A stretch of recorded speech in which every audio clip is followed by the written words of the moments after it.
नमस्कार। समाजशास्त्रीय अवधारणाओं के अंतर्गत हम बात कर रहे हैं सामाजिक प्रतिमानों के बारे में। सामाजिक प्रतिमान, जैसा हम जानते हैं कि प्रत्येक समाज के लिए अत्यंत आवश्यक है। सामाजिक प्रतिमान समाज के सदस्यों को समाज से जोड़ते हैं, समुदाय से जोड़ते हैं, संस्कृति से जोड़ते हैं और जो मानक व्यवहार के तरीके हैं उन तरीकों से जोड़ते हैं। इस वीडियो के माध्यम से आज सामाजिक प्रतिमान के जिस पहलू पर चर्चा होगी वो है सामाजिक प्रतिमान के विभिन्न प्रकार।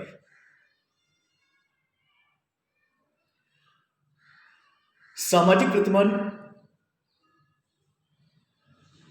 समाज को गतिशील रखने के लिए,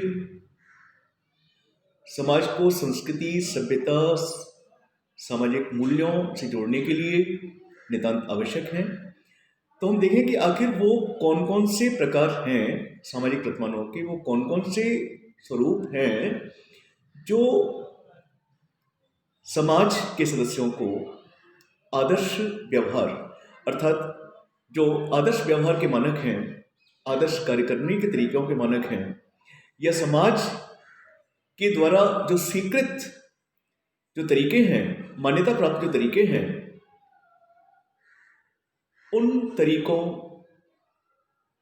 के कौन कौन से प्रकार हैं, कौन कौन से रूप हैं। सामाजिक प्रतिमान के जो प्रमुख प्रकार हैं उनमें हैं जनरीतियां, फोकवेज,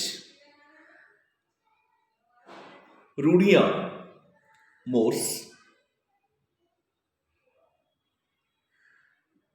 प्रथाएं, कस्टम्स, परंपराएं, ट्रेडिशंस, फैशन आदि। जनरीतियां, रूढ़ियां, प्रथाएं, परंपराएं, फैशन, ये सामाजिक प्रतिमान के प्रमुख प्रकार हैं जो समाज के सदस्यों को समाज की मुख्य धारा के करीब लाते हैं, उनको समाज की मुख्य धारा से जोड़ते हैं और समाज की मुख्य धारा के साथ चलने के लिए प्रेरित करते हैं, उन पर दबाव बनाते हैं। व्यक्ति का यह स्वभाव है कि वह सभी कार्यों को अपने तरीके से करना चाहता है, स्वयं को अधिक से अधिक सुख देना चाहता है और वो नहीं चाहता कि उसके कार्य करने के जो तरीके हैं उनमें किसी प्रकार का कोई विघ्न पहुंचाया जाए। अर्थात हर व्यक्ति ये चाहता है कि उसे उसकी इच्छानुसार सभी प्रकार के कार्य करने के लिए स्वतंत्र कर दिया जाए। लेकिन वास्तविकता इसके विपरीत होती है, क्योंकि यदि समाज के सभी लोगों को उनकी इच्छानुसार कार्य करने के लिए, व्यवहार करने के लिए छोड़ दिया जाता है, स्वतंत्र कर दिया जाता है, तो उस स्थिति में सामाजिक व्यवस्था के भंग होने की पूरी संभावना रहती है। क्योंकि व्यक्ति जब स्वच्छंद और स्वतंत्र होकर के कार्य करेंगे तो उनके कुछ कार्य निश्चित रूप से ऐसे भी होंगे जो समाज के लिए हानिकारक हो सकते हैं या जो समाज को तोड़ने का कार्य कर सकते हैं। सामाजिक प्रतिमान का पहला प्रकार जनरीतियां, अर्थात लोगों के काम करने के तरीके, लोगों के व्यवहार करने के तरीके, लोगों के सोचने के तरीके। किसी समय विशेष के अंतर्गत समाज के अधिकांश लोग कार्य करने के, सोचने के, अनुभव करने के जिन तरीकों को अपनाते हैं वो तरीके जनरीतियां कहलाती हैं। और सरल शब्दों में हम बात करें तो समाज के अधिकांश लोगों के द्वारा अपनाई जाने वाली कार्य करने की और व्यवहार करने की जो रीतियां हैं, वो रीतियां ही जनरीतियां कहलाती हैं। उदाहरण के लिए वर्तमान में ये जनरीति है कि विद्यार्थी कुर्सी और मेज पर बैठकर पढ़ें, कुर्सी पर बैठकर पढ़ें, मेज पर लिखें। ये एक जनरीति है। किसी भी स्कूल को हम देखें, किसी भी कॉलेज को देखें तो वहां पर कुर्सी मेज होती है। लेकिन अगर हम 200 साल पहले या 300 साल पहले की बातें करें तो उस समय फर्नीचर नहीं होता था और उस समय जो विद्यार्थी थे वो जमीन पर बैठकर ही अध्ययन करते थे। तो जमीन पर बैठकर अध्ययन करना उस समय की जनरीति थी, जबकि कुर्सी पर बैठकर अध्ययन करना आज की जनरीति है।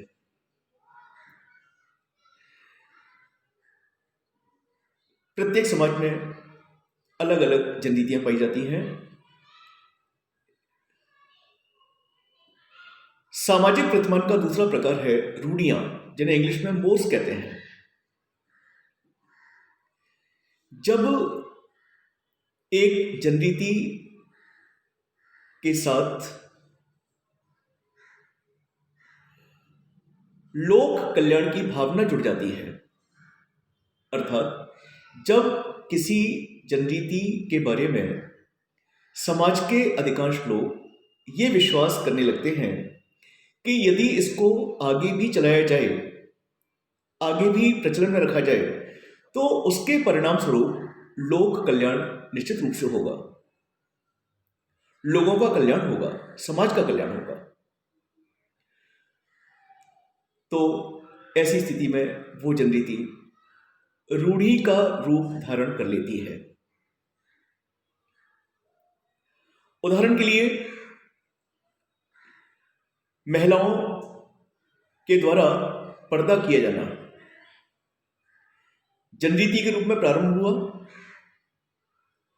लेकिन यह देखा गया कि पर्दा करने के परिणाम स्वरूप महिलाएं अधिक सुरक्षित थी, रहने लगी, तो फिर वो रूढ़ी बन गई। अन्य शब्दों में, जब एक जनरीति लोक कल्याण की दृष्टि से आगे भी प्रचलित की जाती है, आगे भी चलन में रखी जाती है, आगे भी चलन में रहती है, तो वो जनरीति रूढ़ी कहलाती है। सामाजिक प्रतिमान का तीसरा प्रकार है प्रथा। प्रथा भी मूल रूप से जनरीतियां होती हैं। जनरीति के बाद वो रूढ़ी का रूप धारण करती हैं, और जब एक जनरीति पीढ़ी दर पीढ़ी लगातार निरंतर हस्तांतरित होती रहती है, कई पीढ़ियों में चलन में रहती है, तो वो जनरीति रूढ़ी का रूप धारण करके आगे बढ़ते हुए प्रथा बन जाती है। तो जनरीति, रूढ़ी और प्रथा, ये सब एक दूसरे से जुड़ी हुई हैं। सामाजिक प्रतिमान का चौथा जो प्रकार है वो है परंपरा, जिसे इंग्लिश में ट्रेडिशंस कहते हैं। हम स्पष्ट करें कि प्रथा और परंपरा दोनों एक दूसरे से भिन्न हैं। परंपराओं का संबंध व्यक्ति के पूर्वजों से है। प्रत्येक परिवार की अलग परंपराएं होती हैं। परंपराएं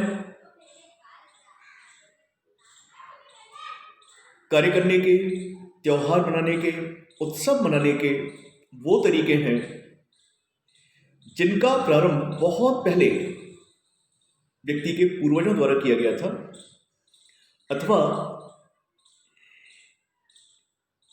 जो उस समय चलन में थी जब व्यक्ति के पूर्वज जीवित थे।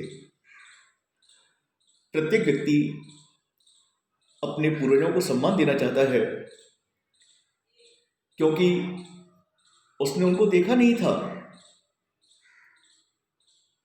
वो उसके साथ नहीं है, वो इस संसार से विदा हो चुके हैं। और चूंकि परंपराओं के बारे में विश्वास किया जाता है कि ये पूर्वजों के द्वारा प्रारंभ किए गए या अपनाए गए कार्य करने और व्यवहार के तरीके हैं, इसलिए व्यक्ति परंपराओं का अंधानुकरण करता है और परंपराओं को सम्मान देता है। वह परंपराओं को तोड़ने की कोशिश नहीं करता, सिर्फ इसलिए क्योंकि वो जानता है कि परंपराओं को तोड़ने का तोड़ने का मतलब है पूर्वजों का अपमान करना, और कोई व्यक्ति अपने पूर्वजों का अपमान करना नहीं चाहता। इसलिए वह परंपराओं को आत्मसात करके, उनको ग्रहण करके अपने जीवन को जीता है। धन्यवाद।